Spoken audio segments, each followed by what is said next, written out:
ఇద్దరు ఏవాల్డు సోదరులు, గురువులు, వేద సాక్షులు, క్రీస్తు శకము 695. ఉత్తర ఉంబ్రియాలోని జన్మించిన 7వ శతాబ్దంలో జీవించిన క్రైస్తవ గురువులైన ఆంగ్లో సక్సను అన్నదమ్ములే ఈ ఇద్దరు ఏవాల్డులు. సువార్త ప్రచారం చేసేందుకు వారు ఐర్లాండ్ నుండి పాత సక్సను దేశంలోని పశ్చిమ పాలియాకు వెళ్ళారు.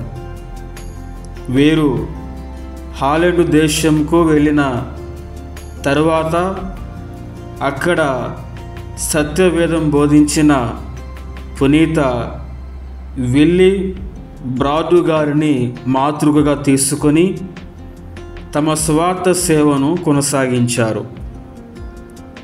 ఐర్లాండ్లో నివసించే రోజుల్లోనే ఈ ఏవార్డుల ద్వయం వేద సత్యాల్ని అనర్గళంగా ప్రసంగించే ప్రక్రియను అపోసన పట్టారు.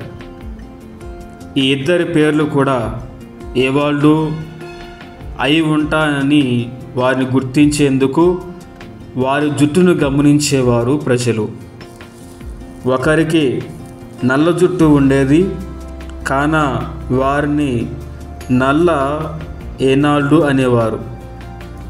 రెండో వారికి తెల్ల జుట్టు ఉండేది కనుక వారిని తెల్ల ఏవాల్డులుగా గుర్తించేవారు.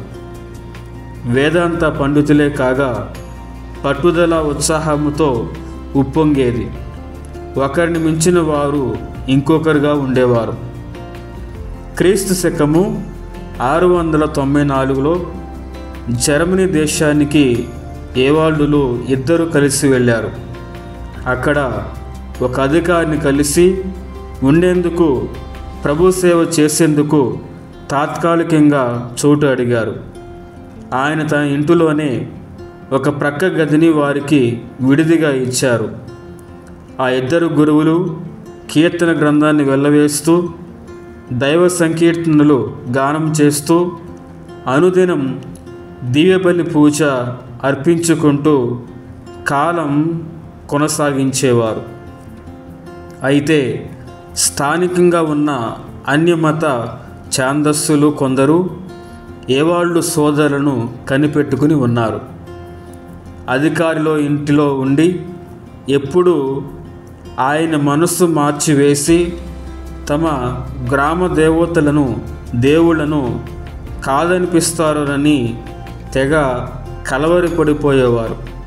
తమ ఉక్రోధాన్ని ఉగ్గిపెట్టుకోలేక వారొక రోజు ఏవాల్డు సోదరులను సమీపించి కొట్టి, హింసించి, కత్తులతో పొడిచి చంపివేశారు. ఈ విషయం రాజ్యపాలకునికి తెలిసి విషయాన్ని తమ దృష్టికి తీసుకొని రాకుండా చట్టాన్ని చేతుల్లోకి తీసుకొని హత్యా నేరానికి పాల్పడినందుకు ఆగ్రహించి ఆ హంతకులను గాలించి వారి ఇండ్లను తగలబెట్టించి వారికి కూడా మరణశిక్ష విధించి వధించాడు. పునీత బెడే గారు ఆ ఏవాల్డు వేద సాక్షుల గురించి వ్రాశారు. వారి మృత కళేబరాలు రీన్ నదిలో విసిరివేయబడగా వారి అనుచరులు కొందరు పరలోకపు వెలుగులో ఆ దేహాల్ని కనుగొని వెలుపలకు గొనివచ్చి వేద సాక్షులుగా వారిని గౌరవించారు.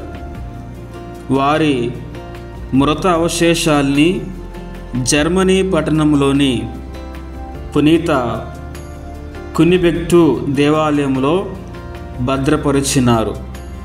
పశ్చిమ పాల్య ప్రదేశానికి పాలక పునీతులుగా ఏవాళ్ళు వేద సాక్షులు కొనియాడబడుతూ ఉన్నారు. ధ్యానాంశం: ఓ మనిషి, పరలోక రాజ్యానికి నీవే తప్ప వేరే ఖరీదు లేదు. దాని మూల్యం నిన్ను నీవే సమర్పించుకో, ఇక నీవు మిగిలిపోతావు. పునీత అగస్టీను గారు. ఇద్దరు ఏవాళ్ళు సోదరులారా, మా కొరకు మా కుటుంబాల కొరకు ప్రార్థించండి.